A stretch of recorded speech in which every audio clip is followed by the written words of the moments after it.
The first drop of wine hit the paper at exactly 4:15 in the afternoon. My sister Jessica didn't spill it. She poured it. She stood over my 6-year-old son Jacob, tilting her glass of Pinot Noir with a casual, almost bored precision. Jacob had spent 3 days on that watercolor painting. It was a landscape of the lake outside our parents' cabin, a gift he had been meticulously working on for his grandfather. Now dark red liquid bled across the blue sky, soaking the paper, warping the edges, turning his hard work into a soggy, ruined mess. "He needs to learn that the world doesn't care about his little doodles," Jessica said, her voice slurred but steady. "It's taking up space on the table. And honestly, Jacob needs to toughen up." She finished the glass, set it down on the wet paper with a wet thud, and looked around the room for approval. My Uncle Mark, sitting on the sofa, slapped his knee. "That's a $50 lesson right there, kid. Toughen up or get eaten." The laughter started then. It rippled through the cabin, a sharp, ugly sound. My mother chuckled nervously, desperate to keep the mood light. My cousins smirked. Jacob just froze, staring at the ruin of his painting, his small hands trembling over the table. "Drop a comment and let me know where you're listening from and what time it is for you right now. I'd love to know who's part of our community." I didn't scream. I didn't rush to wipe up the wine. I didn't even breathe for the first few seconds.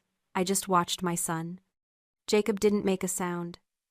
His shoulders shook and his face turned a mottled red, but he didn't cry out. He bit his lip until it turned white, physically compressing himself into the chair, trying to make himself small enough to disappear. He wasn't looking for comfort. He was looking for invisibility.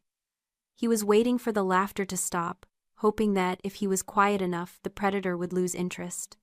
And in that silence I saw it. I saw the invisible chain wrapping around his neck. It was the same chain I had worn for 29 years. The chain that taught me to be quiet, to be convenient, to swallow my anger so I didn't disturb the peace. I was watching my son learn the fawn response in real time. He was learning that his pain was a joke to the people who were supposed to love him. He was learning that his job was to smile through the humiliation so the adults wouldn't be uncomfortable. He was learning to be me. The realization hit me like a physical blow, colder than the lake outside. I wasn't just watching him get bullied. I was watching him inherit my trauma. I was passing down a legacy of silence, a genetic predisposition to be a doormat. If I didn't break that chain right now in this exact second, he would carry it for the rest of his life. He would grow up apologizing for taking up space. I looked at my father, David. He was sitting at the head of the table, his hands folded over his empty plate. His face was carved from stone, unreadable to anyone who didn't know him. But I knew him. I saw the way his knuckles had turned white as he gripped his fork. I saw the muscle in his jaw jump. The air in the cabin turned electric heavy with the pressure of things unsaid for decades. I stood up. The chair scraped loudly against the wood floor, a harsh, grinding sound that cut through the laughter like a knife. I didn't move to clean the mess. I didn't ask for a towel. I walked around the table and stood directly between Jessica and Jacob, using my body as a shield to block her view of him. I didn't look at the wine. I looked at her. And for the first time in my life, I didn't feel the urge to fix anything. I didn't feel the need to smooth over the edges or make a joke to lighten the mood. I felt the cold, hard clarity of a bridge burning down. It wasn't rage, it was accounting. I was done paying the interest on a debt I never owed. "You enjoyed that," I said. My voice wasn't loud. It was flat. Clinical. You enjoyed watching a 6-year-old create something, and you enjoyed destroying it. Jessica rolled her eyes, pouring herself another glass from the bottle on the sideboard, her movements loose and arrogant. "Oh, Sarah, don't be so dramatic. It's paper. I did him a favor. Now he can learn to do something useful instead of making messes." Useful, I repeated, the word tasting like iron in my mouth. The room went dead silent. Jessica's smirk faltered her glass, pausing halfway to her lips. My mother gasped, a sharp intake of air that signaled the beginning of her panic. I didn't blink. I wasn't the sous chef anymore, managing tickets and keeping the kitchen calm during a rush. I was a mother watching a predator, and I was done negotiating. I looked at my father again. He hadn't moved, but his eyes had shifted from the table to me. Before I could say another word, my mother Susan rushed into the scene, but she didn't go to Jacob. She didn't hug the crying child. She grabbed a handful of napkins and started frantically wiping the wine off the table. "Oh, Jessica, you're so clumsy," she chirped, her voice high and tight, vibrating with a desperate manic energy. She was scrubbing the wood, ignoring the ruined painting completely. "Sarah, don't make a face. It was an accident. we can buy him a coloring book. A nice one. With stickers. She looked up at us, her smile stretched too thin, her eyes pleading. Let's just have a nice dinner, please. It's Labor Day. We're family. I watched her, and the pity I usually felt for her evaporated. I realized then that my mother wasn't confused. She wasn't helpless. She was an addict. She was addicted to the illusion of a happy family, and she was willing to pay any price to keep it, but she never paid the price herself. She taxed us. She taxed the good children, the quiet ones, the ones who wouldn't scream. She sacrificed our dignity to appease the monster because Jessica was the only one who threatened to burn the house down. Susan would let Jacob bleed just to keep the carpet clean. Exactly, Jessica said, emboldened by our mother's defense. She leaned back, swirling her wine. He's too soft. Sarah babies him. I'm doing him a favor, teaching him how the real world works. That was it. The snap of the final thread. My father, David, stood up. He didn't do it quickly. He did it with the slow, creaking heaviness of an old building finally giving way. He walked over to the mantel where a rustic wooden sign hung the words "Family is Forever" painted in cursive script. He stared at it for a second, then turned to face Susan. You wiped the table, he said. His voice was dangerously low, a rumble of thunder before the storm. You didn't check on the boy. You worried about the wood stain. Susan froze a wine-soaked napkin in her hand. David, stop being dramatic. I'm just trying to... You're trying to keep the peace, he interrupted. But there is no peace, Susan. There is just silence. And I am done paying for it. He looked down at his left hand. He twisted his gold wedding band. It was tight, buried in the flesh of his finger.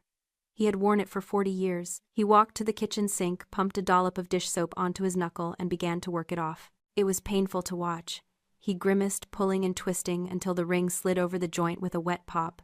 He walked back to the table. He held the ring over the puddle of wine that was still soaking into Jacob's painting. He dropped it. It hit the wet paper with a dull thud, splashing red drops onto the white tablecloth.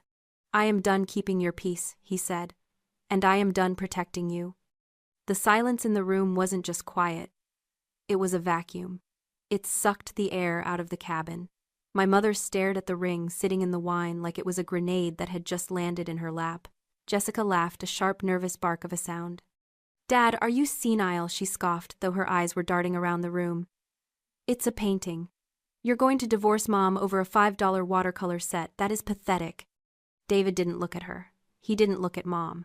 He walked over to his travel bag in the corner of the room.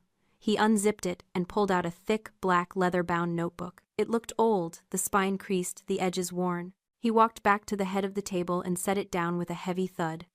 I have been a structural engineer for 40 years, Jessica, he said, his voice calm, factual, terrifying. My job is to track stress fractures, to find the cracks before the building collapses. I track failures. He opened the book. The pages were filled with his handwriting, neat, precise, meticulous columns of dates and numbers. 3 years ago, he continued, running a finger down the first page, you told me you needed $5,000 for a business loan. You said your influencer career was taking off, but you needed new equipment. Jessica crossed her arms, rolling her eyes. Yeah, and I paid you back, mostly. What is this, an audit? You didn't pay back a dime, David said. But that's not the point. The point is, I started tracking. Not just the big loans. Everything. Every time your mother said she needed extra cash for groceries. Every time she withdrew money for home repairs that never happened. Every time our joint savings account dipped for emergencies. He turned the book around so Jessica and Susan could see the columns. I tracked the dates, I tracked the amounts, and then I hired a forensic accountant to track where the money actually went. Susan made a small, strangled noise. She reached out a hand, trembling. David, please, don't do this. Not in front of everyone. Everyone needs to know, David said. Because everyone has been laughing at Sarah. Everyone has been laughing at Jacob. Everyone thinks they are weak. But they aren't weak. They are the ones paying the bill. He looked at me then, and his eyes were full of a deep, aching apology. I let this happen, Sarah. I let you think you were less than her. I let you think she was special and you were just... there. But I was watching. I was counting. He turned the page. Taped to the paper were bank transfer receipts. This isn't an allowance, Jessica, he said. This is a ransom. David looked down at the ledger, his finger tracing a line of red ink. August 14th, 2 years ago. $12,000. You said it was for a brand partnership buy-in. April 3rd last year. $8,000. You said it was for medical bills. He looked up, meeting Susan's terrified eyes. But the biggest one was 3 years ago. The night of the Labor Day party. The one we didn't attend because you said you were sick, Susan. Susan was shaking her head frantically now, tears streaming down her face. David, stop, please. Protect the name, David's voice rose, cracking with a fury I had never heard. You didn't protect the name, you protected a criminal. He turned the page. This time there wasn't a receipt. There was a copy of a police report taped to the paper. The $174,000 wasn't for business loans, Jessica. It wasn't for gifts. It was hush money. Jessica froze. Her arrogance evaporated, replaced by a sudden, stark terror. She looked at the door, but she didn't move. 3 years ago, David said to the room, Jessica drove home drunk from a party. She hit a parked car, and then she hit a pedestrian, a 19-year-old girl walking her dog. I gasped. The room spun. I remembered that time. Jessica had been traveling for a month. Mom had said she was in Europe finding herself. She didn't stop, David continued. She fled the scene, a hit and run. Susan was sobbing into her hands, her body rocking back and forth. You took our retirement money, David said, his voice shaking. $174,000. You paid for a lawyer to bury it. You paid a settlement to the girl's family to keep it out of civil court. You paid off the car repair shop to fix the dent off the books. You told me it was a parking dispute. You told me it was handled. He slammed the book shut. The sound echoed like a gunshot in the small cabin. You stole our future to cover up her crime. And then you let her sit here at this table and mock a 6-year-old boy for painting a picture. You let her destroy his work because you taught her that destruction has no consequences. He looked at Jessica, who was pale, her mouth opening and closing like a fish. You aren't a businesswoman, Jessica.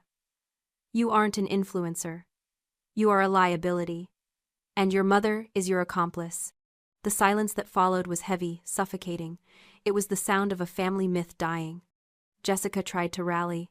She stood up, smoothing her expensive dress, trying to summon the arrogance that had protected her for 33 years. She looked at the ledger, then at David, and scoffed. So what? She spat. It was an accident. Mom helped me. That's what mothers do. They help, unlike you. She glared at David, her chin high.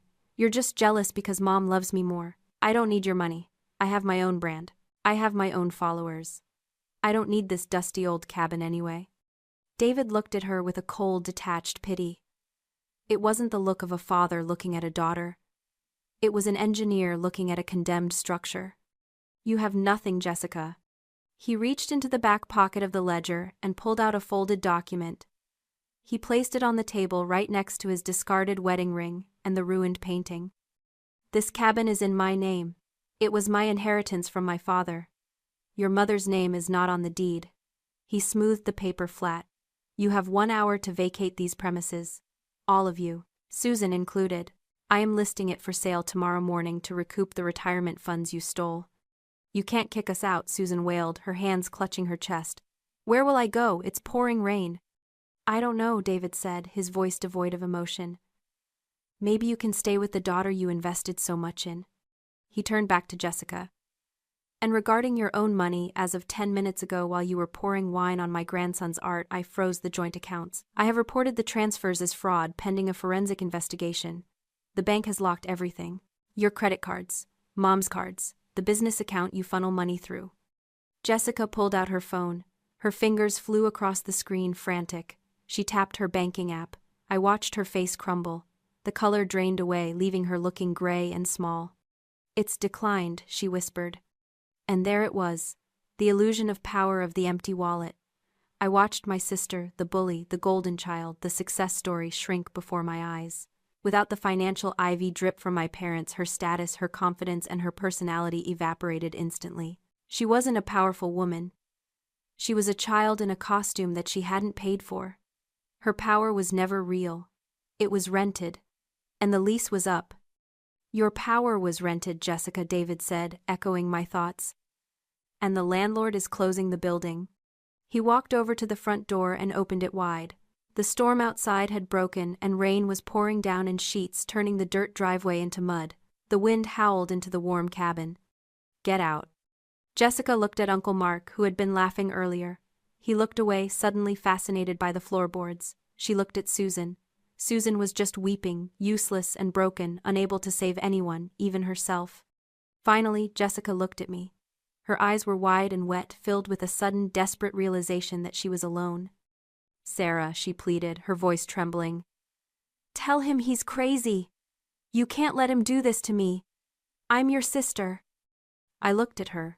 I looked at the woman who had terrorized me for 3 decades. I looked at the wine stain on Jacob's painting. I thought about the silence my son had learned, the silence I was breaking. "You should hurry," I said, my voice as cold as the rain outside. "Traffic is going to be terrible." 6 months later, the light in the new apartment was different. It wasn't the dim yellow light of the cabin or the harsh fluorescent glare of the old family house. It was white and clean, streaming through big windows that overlooked the city park. It was smaller than the house David had shared with Susan for 40 years, but it was peaceful. There was no walking on eggshells here. No heavy sighs from the other room that signaled an incoming guilt trip. No fear of the next explosion. I sat on the floor leaning against the wall, watching them. David was kneeling next to Jacob on a drop cloth. They were covered in sawdust. David was teaching him how to use a miter box to cut wood for a custom canvas frame. "You have to measure twice, Jacob," David said, his voice gentle, patient, the voice of a man who no longer had to shout to be heard. "Precision matters. If the frame is strong, the art is safe." "Like this, Grandpa?" Jacob asked, sawing carefully, his tongue poking out in concentration. "Exactly like that." My mother, Susan, was living in a small condo 2 towns over. She sent letters sometimes, long rambling diatribes written on expensive stationery, blaming us for ruining the family image, for embarrassing her at church, for being cruel. I burned them in the sink without reading past the first line. She was still trying to tax us for a piece that didn't exist, but we had stopped paying. Jessica was working retail at a mall kiosk selling phone cases. The fraud investigation had triggered a tax audit and she was drowning in legal fees. She had to sell her car. She had to move into a studio apartment. For the first time in 33 years, she was facing the reality of a life without a safety net, and the fall had been hard. I looked at my son. He wasn't flinching anymore. He wasn't hiding under the table. He was making a mess with glue and wood, and he was laughing. When he spilled a little wood glue on the floor, he didn't freeze. He just grabbed a rag and wiped it up, knowing that no one was going to scream at him. I realized then that the price of this peace had been high. We had to break the family to save the people. We had to burn down the structure to save the foundation. It was a heavy cost, but looking at my father's relaxed shoulders, looking at my son's easy, unburdened smile, it was the best bargain I ever made. If you've ever had to break a bond to save yourself, type freedom in the comments. Let's remind each other that we made the right choice.